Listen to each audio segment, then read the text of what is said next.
So a few weeks ago, I was lucky enough to get invited to this Disney event, which also turned out to be a Q&A with the actors. And because of the writer's strike, I sat on it for a bit. But I did learn that since it was already made and does pay people's bills, it is okay to show it. So go see the movie, but also support the writer's strike. And now to the Q&A. Cool. Anyway, your question. I think when I was younger, my aunt used to allow us to do these little puppet shows at the side of her bed with socks and like different things, googly eyes and everything. She let us make the puppets and then design our own shows. And I remember just feeling good to be able to perform in front of her and have that opportunity to tell my own story at a young age. We lay at the side of the bed and then give her the puppet show. I had this Rover book about his first day going to school, and it came with a cassette tape, so you could also hear the animation.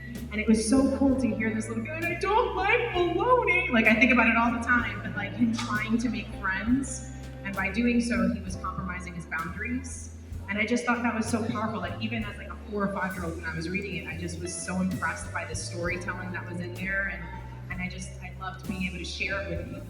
I used to just want to do it for my family and do stuff, act out things and all that. But when I was in 6th grade, I was Diana Ross in the Supremes. I was wearing high heels for the very first time in my life in front of other people, besides my family members. And me and the girls, it was 2 twins. They was my only friends, LaVon and Siobhan. And we had said, if one of us fall, we all fall, right? But I fell, and my leg kicked the record player. My panties was showing. It was embarrassing. I rolled off the front of the stage. I ran to the back. These girls, they did not fall. My teacher, Miss Matoya, came backstage and she said, you gonna sit back here and cry like a punk, or you gonna get up and get back on that stage? And I got up and I got back on that stage and everybody clapped. And from that moment on, I decided, oh, I wanna do this. I used to, anybody here ever have a troll doll? Yeah. I made the most elaborate troll doll houses, like elaborate with bunk beds and shit. And then I would act out. I loved troll dolls. I thought they were the coolest thing. But when that wasn't really like a creator, it was more of an imagination world. But when I was 18, I wrote a horror film called Horror to Culture. It's so funny. And I shot it on a Super 8 camera in my house. It was about house plants coming alive and killing the people that had them. Like Little Shop of Horrors. I'm not joking. And I shot it on a Super 8 camera. I cut it on like a little, Little Shop of Horrors? I love that one. That's when I knew. I was like, oh, I'm going to tell stories. Okay, storyteller. This is gonna sound like a Planet story, but it's true. Like it was a Fisher-Price movie viewer. It had Disney movies on it, and the joint would like project onto your wall like little Disney stills. I was like maybe 5 or 6, and I couldn't figure out how this little box put that magic picture on the wall. And I swear, I've always been fascinated with figuring out how to put that magic picture on the wall. And then the next moment, and this is also real, I came home from The Little Mermaid in 1989.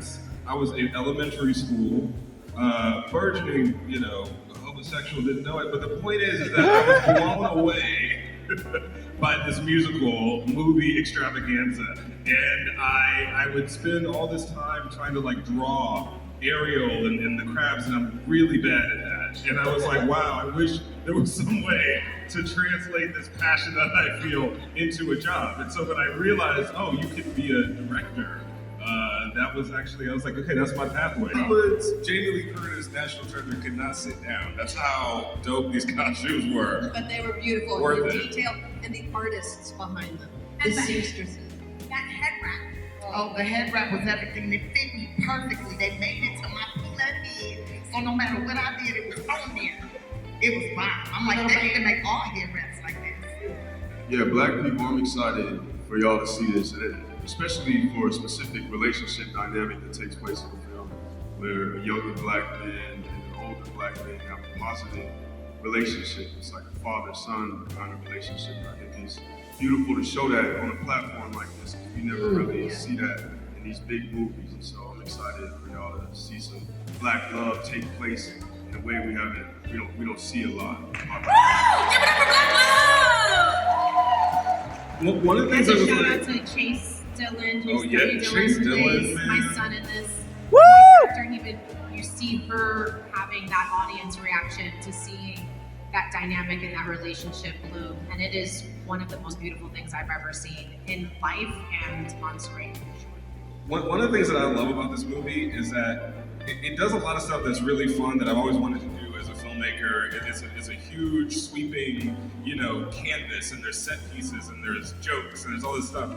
But at the end of the day, this is a movie about a man, particularly a black man, Lakeith, learning to feel his feelings. And I know that sounds, but I promise it's still exciting and it's action-packed and all that stuff. But at the end of the day, that's like a narrative we don't really get to see in these things. And it's just amazing to see this character that I just deeply related to on the page when I got the script sort of kind of wake up to his own heroism and sort of become this family man that brings all these people together. It's a really unexpected story, and I think that's what we were so proud to accomplish with the movie. The character development just sounds absolutely amazing. I think it's some marriage of the two. You're bringing a little bit of what you naturally have, and then you're adding elements and things that you come across, and what the character is speaking to as well. Obviously, if the character only has one leg, then I have to understand what that means. I can't be walking around like I have two. So, but yeah, I think it's a marriage. I have to say, for me, this character in particular resonated very strongly for me from my grandmother's story.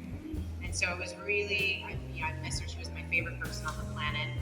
And I remember it started when we had the Zoom about my outfits. And I was like, whoa, so I'm gonna be these cute little heels and the A-line dresses and the whole vibe of the movie. And I have ADHD, I have to notice.